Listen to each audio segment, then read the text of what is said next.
Bonjour à tous, bienvenue sur Parieurs Télé. Bonjour. Ça va Jérôme? Impeccable. Dis donc, t'essayes de me ressembler un petit peu? Ah, un petit peu, mais ta vue elle est un peu plus courte. C'est pas mal, hein? C'est pas mal. Ça change un peu, puis bon, c'est vrai que ça fait reposer la peau. Exactement. Exactement. Donc, quels sont les 3 points qu'on aborde aujourd'hui?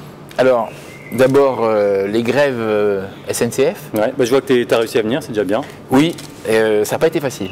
Parce Bon. qu'aujourd'hui, il y avait un train qui venait de l'Orne. Donc Ah j'ai oui. pris le train qui venait. Le seul. Celui qui part à 5 h du matin. Alors, Mais les bon, grèves? Les grèves, voilà, ce qui est quand même pas facile pour toutes celles et tous ceux qui doivent emprunter les transports en commun aujourd'hui et demain. Et un statut, on le sait, de la SNCF qui va être revu, qui va être... Toi, t'es pour du coup? Ah oui, moi je suis plutôt favorable à ce qu'on revoie le statut de la SNCF, Qu'on soit tous égaux.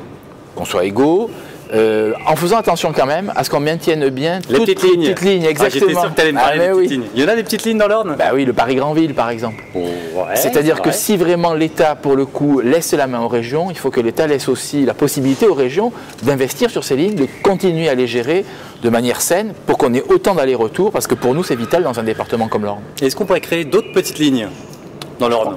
Ah, ça je crois par contre ça ne serait pas possible, parce que ça coûterait très très cher. Déjà si on arrive... Peut-être qu'ils aimeraient bien les habitants de l'Orne. Peut-être, mais si on arrive déjà à maintenir celle qu'il y a, ça serait déjà pas mal. Ouais, c'est sûr.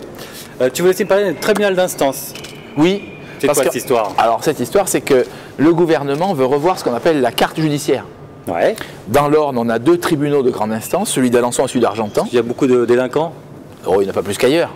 Mais par contre, on a des tribunaux historiques depuis le Moyen-Âge. Et on a un tribunal d'instance à Flers. Et le garde des Sceaux voulait qu'il n'y ait plus qu'un seul tribunal. Et donc la crainte que j'avais, que nous avions avec les élus locaux, avec les magistrats, avec les avocats, c'est qu'on nous supprime, si tu veux, ces lieux. Et donc on a réussi à obtenir... Peut-être que ça coûte cher aussi et ça fonctionne Non, pas bien. ça fonctionne très très bien. Il y a des taux, si tu veux, de résolution des affaires qui est très très important. La justice agit très vite dans des tribunaux comme le tribunal de grande instance d'Argentan, le tribunal d'instance de Flers. Et donc on a réussi à obtenir que ces lieux soient maintenus dans la carte judiciaire. Et en plus de ça, les Et qui compétences... les finance?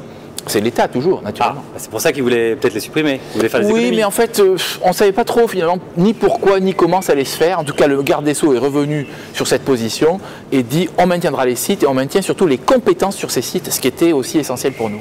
Tac, changement de décor. Ah oui, là on se trouve très près de la salle Lamartine. La fameuse Martine, Oui, que tu as bien connue. tout à fait. Maire de Lille, Ouais, là aussi, entre autres. entre autres. J'aimerais que tu m'expliques un peu l'ordre du jour. Qu'est-ce que c'est exactement? Alors l'ordre du jour, tu sais, c'est très séparé à l'Assemblée nationale.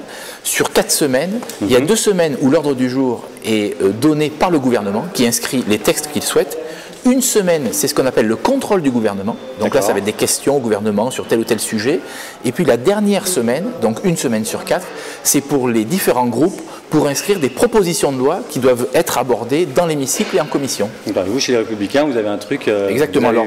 vous êtes en train d'écrire le futur? Alors, on a surtout demandé pour jeudi l'inscription de différents textes. Il y en a un qui me tient à cœur, c'est la reconnaissance pour les anciens combattants qui étaient en Algérie de 1962 à 1964 pour qu'ils soient reconnus et qu'ils aient la carte du combattant. Parce que ces gens-là... Ils l'ont pas? Non, ils l'ont pas. C'est-à-dire qu'ils sont pas anciens combattants? En fait, ils étaient là-bas, mais on considère, si tu veux, que la France, en gros, ne les reconnaît plus comme des combattants, alors qu'ils y étaient.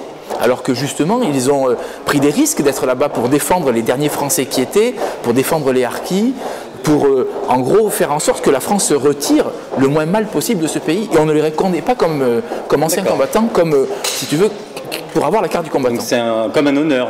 Ben non, parce que la carte du combattant, ça donne droit, si tu veux, à un certain nombre de choses, notamment des aides sociales. Il y a aussi une petite retraite D'accord. du combattant. Ils sont 25 000 en France, et aujourd'hui, ils n'existent pas pour le ministère d'anciens combattants. Donc nous, on l'a mis à l'ordre du jour jeudi, pour que justement, ils puissent être reconnus, ces gens-là. Eh ben, tu me diras si c'est passé. Tu me tiens au courant. Tu nous tiens au courant. Je vous tiendrai au courant. À très bientôt. Merci beaucoup. À bientôt.